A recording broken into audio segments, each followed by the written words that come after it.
the whole concept of hell by an infinitely merciful God it's really kind of hard for us to grapple with. But I don't want to try to give a whole lecture here on what hell is and who in the world would choose hell. But I don't think it's necessarily. I think it's pretty clear that we don't have to actually sit down and say, I choose hell in order to go there. And I'll just say this, like, of all the heresies in the world, and there's a lot of them, there's one that I'm sympathetic towards. Note, sympathetic. I don't agree with it. And that's universalism. That's the belief that all people will be saved, or that hell will be annihilated at some point, or even that souls will just be annihilated. There's different kind of versions of universalism. And I'm tempted towards it because the infinite mercy of God seems incredible. I think the soft side of everyone is tempted towards that. Right. But the church has spoken clearly. Hell is eternal and people can go there. So I have to kind of accept that. I'm just saying if I ever had to be a heretic, which I don't, which is a stupid thing to say. I don't even know why I just said that. But like, it's the one heresy where I'm like, oh man, I kind of wish that was true. But that shows my finite mind. That shows I lack an understanding of true charity, of true justice, of truth. And in heaven, I maybe will understand it better. But I struggle. I really struggle to accept the doctrine of hell. I do. So I have to. It's more of a matter of faith for me. I have to accept.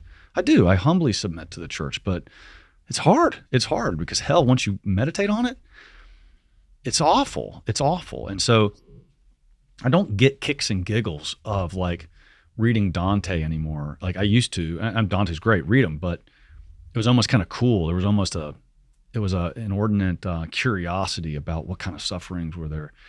It's like why people watch horror movies or something. And like my dad, he's funny. He's just this old guy.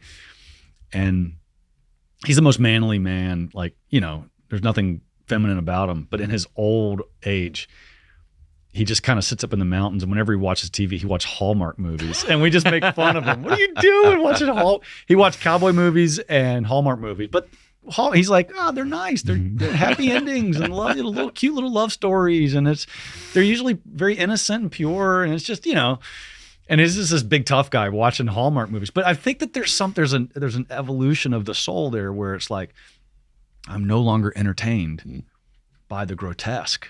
Now we have to investigate it and we have to recognize that hell is an eternal, true place with some physicality because bodies will be there. But, actually this is important for parents to remember, you need to really consider Halloween. Like there is something demonic in our culture's wholesale adoption of dark and grisly and evil like costumes and just having a tremendous amount of joy and satisfaction and fun in the grotesque. We turn demons into playthings, and you see these little kids dressed up like horrific creatures. It's meant to be, All Souls Day, where we celebrate, or we pray for souls waiting to get to heaven. So if your kids, if you're going to have any kind of Halloween, have your kids dress up like Mother Teresa, okay, or Joan of Arc, or cowboys and Indians or something at the worst, right? But stop all this dark Halloween celebration and get that crap out of your yard that's showing skeletons and goblins and demons, and get that crap out of your yard. We are inviting demons into our culture through this. Halloween has gotten out of freaking control, and Catholic parents should not participate. You do not need to have all of this darkness in order to have fun on Halloween. So our kids dress up like saints, or the little kids dress up like a lion or animals, or tigers or bears, or just something innocent, nothing dark. I see these little tiny girls going around like 5 oh, this looks so cute. I dressed up my 5-year-old like a little devil with her little horns and a little tail and a pitchfork. Isn't that cute? No, it's freaking dark, man. What's wrong with you, mom and dad? God, it angers me. Like you're trivializing this concept of hell. You're taking the image of these creatures that reign in hell and try to pull us down, and you're dressing your kid up like that. I'm not a prude, man, but that stuff's got to change. Like, our society's gone bonkers on this in the last 30 years. It's just another level, you know? So, we got a couple great books on hell. The Dogma of Hell is a very powerful book, but I think the only thing I'll leave the parents on this is a healthy fear of hell is healthy. And to not talk about it is a neglect. Just like not warning your teenagers about going down dark alleyways, that is just neglectful parenting. You have to talk to your kids about the realities of hell.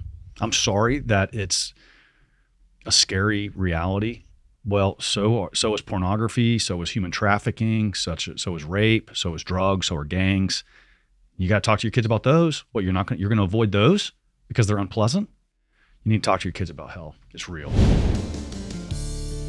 Hey, thanks guys for checking out the Conor Gallagher Show. Please take a moment to like, subscribe, or comment, or whatever you got to do to support it. And I appreciate that very much.